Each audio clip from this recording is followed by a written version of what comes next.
নতুন আবার একটা ভিডিও নিয়ে। শনিদেব ও কালপুরুষের মহাসংঘাত। সৃষ্টি যখন অস্তিত্বের প্রশ্নে দ্বিধায় পড়ে, সময় যখন ক্রোধে অস্থির হয়ে ওঠে, তখন কর্মের দেবতা শনিদেব এগিয়ে আসেন ন্যায় প্রতিষ্ঠার জন্য। আজ আমরা শুনব সেই ভয়ঙ্কর কাহিনী যখন কালপুরুষ নিজেই শনিদেবকে চ্যালেঞ্জ করেছিলেন। ত্রেতা যুগের শেষ দিকে হঠাৎ তিন লোকেই অদ্ভুত পরিবর্তন শুরু হয়। দেবলোকের আলো কমতে থাকে, ভূলোকে মানুষের দুর্ভাগ্য বাড়তে থাকে, পাতাল লোকের অগ্নি তীব্র হতে থাকে।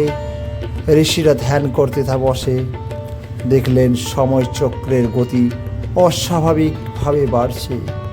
এটার মানে একটাই, কালপুরুষ অস্থির হয়ে উঠেছেন, যিনি সময় জন্ম মৃত্যু সব নিয়ন্ত্রণ করেন। তিনি যদি অস্থির হন তবে তিন লোকেই বিপর্যয় আসবে। দেবতারা তখনই ব্রহ্মার কাছে ছুটে গেলেন। ইন্দ্র বললেন, হে পিতামহ, সময়ের স্রোত বেগবান হয়ে গেছে, মানুষের জীবন কঠিন হতে শুরু করেছে। ব্রহ্মা বললেন, পৃথিবীকে এখন স্থিরতার শক্তি চাই, আর সময়ের বিপরীতে দাঁড়াতে পারবে শুধু এক দেবতা, যিনি হলেন, সবাই একসাথে বললেন, শনি। এরপরেই শনিলোকে কালপুরুষের আগমন হয়। শনিদেব তখন গভীর তপস্যায়। ঠিক সেই সময় আকাশ কালো হয়ে যেতে শুরু করলো, ঝড় শুরু হলো, সময়ের স্রোত যেন থমকে গেল। আলো ফুঁড়ে আবির্ভূত হলেন কালপুরুষ। দেখতে তার দেহ কালো কৃষ্ণ আগুনের মতো, চোখে অসীম যুগের ভার। শনিদেব উঠে দাঁড়ালেন। শনিদেব সময়ের নাথ।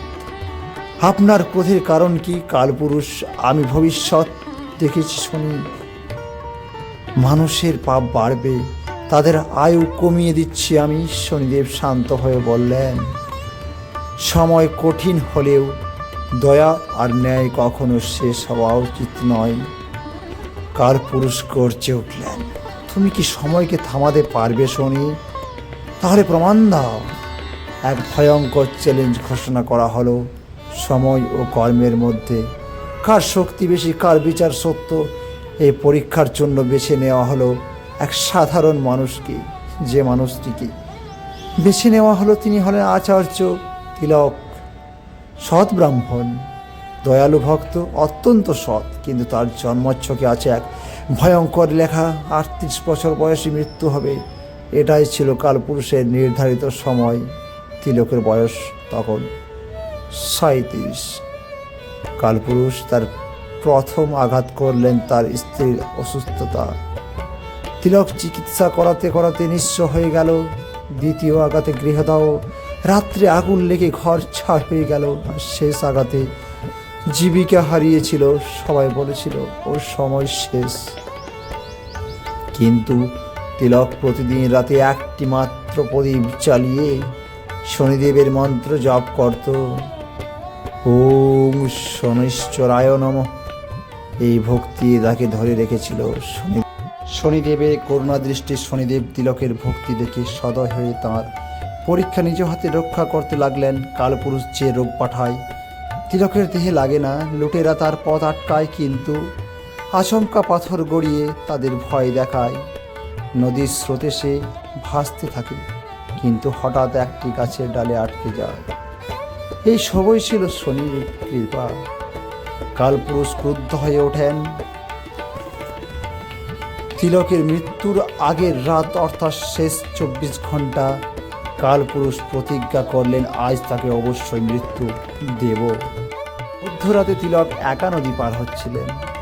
তীব্র ঝড় তাণ্ডব শুরু হলো বজ্রপাত।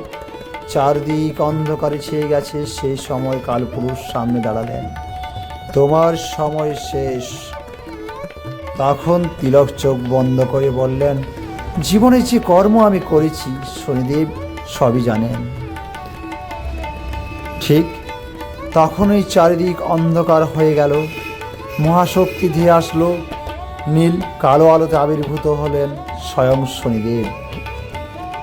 কালপুরুষ বললেন, সময়কে তুমি থামাতে পারবে না শনি। শনিদেব জবাবে বলে উঠলেন, সময় দিতে পারো তুমি, কিন্তু জীবন মৃত্যু নির্ধারণ করে কর্ম। আকাশ থেকে বজ্রপাত নেমে এলো, নদীর জল কালো হয়ে গেল। দুই দেবতা মুখোমুখি দাঁড়ালেন। কালপুরুষ তীব্র গর্জনে সময়চক্র ছুঁড়ে মারলেন। শনিদেব তার দণ্ড দিয়ে তা থামালেন। সৃষ্টি থেমে গেল ওই মুহূর্তে। শনিদেব বললেন, তিলকের মৃত্যু নয়, তার ভক্তি ও ন্যায় তার জীবনের আয়ু আরও বাড়িয়ে দেবে। তোমার সময় আজ ব্যর্থ হলো কালপুরুষ। কালপুরুষ নীরব হয়ে গেলেন। তিনি সময়চক্র থামিয়ে বললেন, শনি, তোমার ন্যায় সত্য, যে ভক্ত সত্যপথে থাকে সময়ও তাকে ছুঁতে পারে না।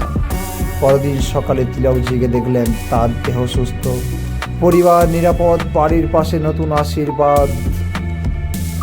ঋষিরা ঘোষণা দিলেন, এই মানুষটি মৃত্যুকে জয় করেছে ভক্তি ও কর্মের শক্তিতে। তিলক আরও 40 বছর বেঁচে ছিলেন শনি কৃপায়। সময় কঠিন হতে পারে, কিন্তু কর্মফল ও ভক্তি শনিদেবের আশীর্বাদে সময়কেও পরাজিত করতে পারে। যদি কাহিনীটি ভালো লাগে অবশ্যই চ্যানেলটিকে সাবস্ক্রাইব করবেন, লাইক করবেন, শেয়ার করবেন, কমেন্ট করে জানাবেন এবং সকল